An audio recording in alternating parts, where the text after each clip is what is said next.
உண்மை சொல்லி நான் அனுப்புறேன். எனக்கு 2 ஃபங்க்ஷன் இருக்கு. அதாவது அமெரிக்காவை சேர்ந்த ஜெசி பாக்ஸ் என்றவங்க அவங்க என்ன பிறக்கும் போது 2 கைகள் இல்லை. 2 கைகள் அவங்க பெண்ணுக்கு அந்த 2 கைகள் இல்லை. டிசபிலிட்டி ஸ்கூல்ல சேர்க்கக்கூடாது அவங்க தாயோடைய உறுதி. ரெகுலர் ஸ்கூல் சேர்த்தாங்க. அந்த பெண் நல்லா படிச்சாங்க, நல்ல மார்க் எடுத்தாங்க, பெரிய லெவலில் இது உண்மை கதை. நீங்கள் திருப்பிலாம் பார்க்கலாம்.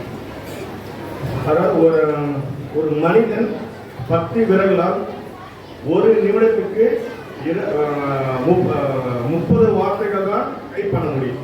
ஆனால் அந்த பெண் சிங்கம் உங்களை மாதிரி இருக்கிற அந்த சிங்க பெண் தன் கால் விரலால் 35 வார்த்தைகளை டைப் பண்ணாங்க. தன்னம்பிக்கை. அதே போல் அந்த பெண் ஜெசி காக்ஸ், அந்த பெண் கார்லேயே கார் ஓட்டாங்க, லைசன்ஸ் சொல்லிட்டாங்க. என்னன்னா நீங்க பிறந்த ஹேண்ட் கையை 2 கை கிடையாது, நாங்கள் நம்பி கொடுக்க மாட்டாங்க.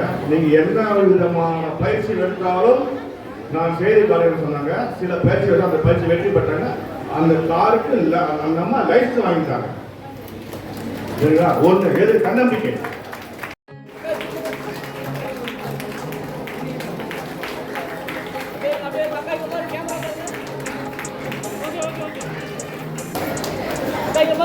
பாருங்க.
படிச்சுட்டே இருக்கணும்னு சொல்ற விஷயத்தை கொடுங்க. அவங்களுக்கு தைரியத்தோட சிலம்பு கராத்தே எல்லாமே கற்றுக் கொடுங்க. ஆம்பளை பசங்களாம் கற்றுக் கொடுக்கணும்னு இல்லை, பொம்பளை பசங்களுக்கும் கற்றுக் கொடுங்க. அவங்களுக்கு தைரியத்தை கொடுங்க, பாதுகாப்பு சொல்லுங்க.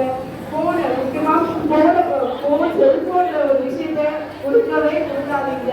ஏன்னா ரொம்ப அடிக்ட் ஆகி பெண் பிள்ளைங்க அதில் பாதிக்கப்படுறாங்க. அந்த போனுங்கிற விஷயத்த கொடுக்காதீங்க. அதே மாதிரி பெண் பிள்ளை மட்டும் பார்த்து கொஞ்சம் ஆம்பளை கொஞ்சம் இருக்கும். பெண் பிள்ளையோட கஷ்டத்தை சொல்லி வராங்க.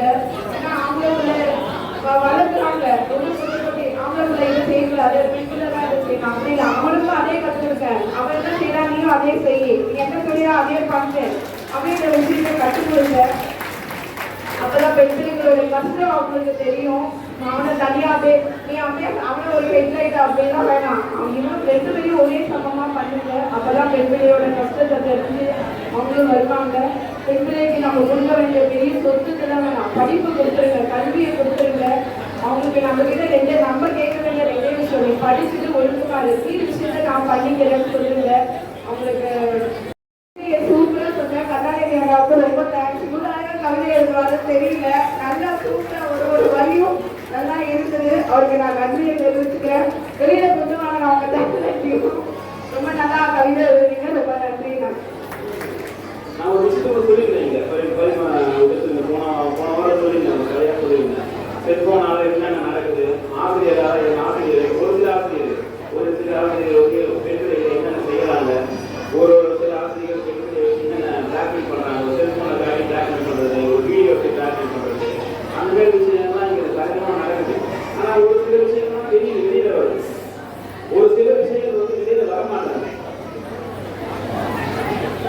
இதெல்லாம் வந்து பெற்றோர்கள் தான் வந்து பார்க்கணும். காலையில ஸ்கூல் போயிட்டு வந்தா என்ன ஸ்கூல்ல என்ன நடந்தது, எது விஷயம் நடந்தது பெற்றோர்கள் கேட்கணும், கேட்டு அதை தெரிஞ்சுக்கணும். அது தெரிஞ்சுட்டா மட்டும்தான் நீங்க வந்து அவங்கள்ட்ட ஒரு ஃப்ரெண்ட்லியா பழகணும். அதே மாதிரி ஒரு விஷயங்க ரொம்ப தாய்மாரெல்லாம் தப்பு பண்றது என்னன்னா, ஒரு குழந்தைய வந்து இன்னொரு குழந்தையோட கம்பேர் பண்ணாதீங்க, அது ரொம்ப தப்பு. அந்த பொண்ணு பார்த்தியா நல்லா படிக்குது, நீ தான் இது பண்ற, நீ வந்து இல்லையா அந்த பொண்ணு பாரு இது பாரு அந்த பாரு கம்பேர் பண்ணி பேசுறீங்கனாவே அந்த குழந்தைங்கலாம் உங்களுக்கு ஏற்கம் வரும். நம்ம குழந்தைக்கு என்ன டேலண்டோ அதான் வரும், அதெல்லாம் பண்ண முடியும். அதை விட்டு நம்ம வந்து அந்த குழந்தைங்க பாரு கணக்கு 90 மார்க் 100 மார்க் உன்னால முடியாது சொன்னீங்கன்னா அது வந்து ரொம்ப தவறான இது. அதை நீங்கள் கொஞ்சம் மாற்றி நம்ம குழந்தைக்கு என்ன தேவை இருக்கோ அதை ஒன்று. அதான் இப்போ உதாரணத்துக்கு ஏஆர் போய் கிரிக்கெட் நல்லா விளையாடுறது கேட்டால் அப்பா கேட்டுனா ஏஆர் வந்துருப்பாரா, சச்சின் டெண்டுல்கர் போய் ஏஆர் இசையமைப்பாளர் வந்து முடியுமா? அவங்க திறமை தான் கண்டிப்பாக கொண்டு வரும். அவங்களுக்கு என்ன திறமை இருக்கோ உங்களுக்கு எல்லாருக்கிட்டும் ஒரு திறமை இருக்குங்க. எல்லா குழந்தைங்களுக்கும் ஆனந்தம் பெண்ணாக திறமைன்றது எல்லாருக்கையும் இருக்கும். அதை நம்ம எப்படி பெற்றோர்கள் தான் தனியாக பார்த்து அது என்னன்னு கொண்டு வரணும். சில பேர் நல்லா விளையாடலாம், சில பேர் நல்லா புக்ஸ் படிப்பாங்க, சில பேர் ஒவ்வொருத்தருமே இருக்கும் செஸ் விளையாடுவாங்க, அந்த மாதிரிலாம். அதை நம்ம என்னன்னு கண்டுபிடிச்சி அவங்க திறமை பெற்றோர்கள் தான் நம்ம இருக்கோம். பெற்றோர் அதை கண்டுபிடிச்சி அதை என்ன விஷயத்தை பார்த்து அந்த குழந்தைங்களுக்கு நம்ம என்னன்னு கொண்டு வரோம். அது முக்கியமாக ரொம்ப அருவமான விஷயம் அந்த பாண்டிச்சேரி நல்ல விஷயம் மௌனஞ்சலி சொல்லுங்க, அது ரொம்ப கேவலமான விஷயம். அதை என்ன சொல்றேன்னு தெரியல, அது நினைச்சாலே மனசுலாம் ஒரு மாதிரி இருக்குது. அது வந்து நம்ம சௌரியெல்லாம் தரலாம் தான் இப்போ தரலாம் போடுறது, அந்த மாதிரி தான் இந்தியாவில் கொண்டு வரதான் அது வழக்கம் போடுறது, அந்த மாதிரி இருக்கு. அதால பெண் குழந்தைங்க நீங்க வந்து முதல்ல தெரிஞ்சுக்கணும் என்னன்னா, அந்த குட் டச் பேட் டச், யார் என்ன தொட்டாலும் யார் அம்மா அப்பாவை தவிர யார் வந்து எந்த டெஸ்ட் பண்ணாலும் அம்மா அப்பா சொல்லுங்க. அது யாருன்னா சரி, அம்மா அப்பா சித்தப்பாவே தான் சரி, மாமாவை தான் யாராக இருந்தாலும் சரி, நீங்க அதை வந்து பெண்களுக்கு சொல்லி வளரணும். என்னன்றத சின்ன வயசுல ஆண்களுக்கு சொல்லி தரணும்.